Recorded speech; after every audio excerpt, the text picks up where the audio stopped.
国际新闻来关心以色列的国会第二次有通过一项有争议的司法改革法案，主要的条款内底是讲要限制最高法院会当去推翻政府决定的权利。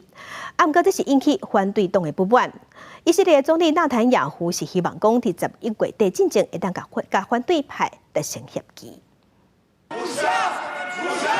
以色列反对派议员伫咧议场内面大声喊见笑，要集体离开反对投票。但是以色列国会要议员伫咧右派执政联盟64位议员的护航之下，全票通过司法改革法案内面一项有争议的条款。 עשינו צעד ראשון במהלך ההיסטורי החשוב של תיקון מערכת המשפט ושל השבת הסמכויות שנלקחו מהממשלה ומהכנסת לאורך שנים ארוכות. 这是一系列限缩法院权力的法案内面第一个被批准的条款。这项条款的目的是防止最高法院法官以无合理做理由推翻政府决定的权力，不过是引起民众的愤怒。在投票进前就伫咧议场外口示威，警方用水条赶人，不过示威者要是走去高速公路动车，互交通拢停落。首都耶路撒冷加第二大城特拉维夫有真侪人上街头抗议，真侪企业甲银行罢工一天，表达反对。 חולשה של נתניהו שלא היה כדוגמתו מעולם. אין ראש ממשלה בישראל.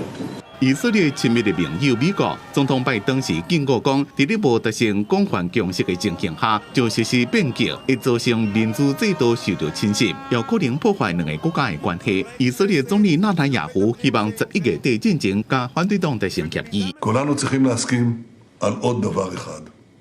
צה"ל חייב להישאר מחוץ לכל מחלוקת פוליטית. כולנו יודעים שצה"ל נשען על משרתי מילואים מסורים, אוהבי המדינה. הקריאה לסרבנות פוגעת בביטחון של כל אזרחי המדינה. 争议性正悬的司法改革，和以色列这么国内是两极分化，将在史上上严重的危机之一。自今年年初以来，每礼拜拢有几60万人上街头示威。以色列非政府组织伫咧投票了，遂向最高法院提交请愿书，要求法院宣布这项条款违法。理由是，伊将会改变以色列民主的基本结构，并且要伫咧法院做出裁决进前，阻止这项法案实施。公司新闻张伟林编辑。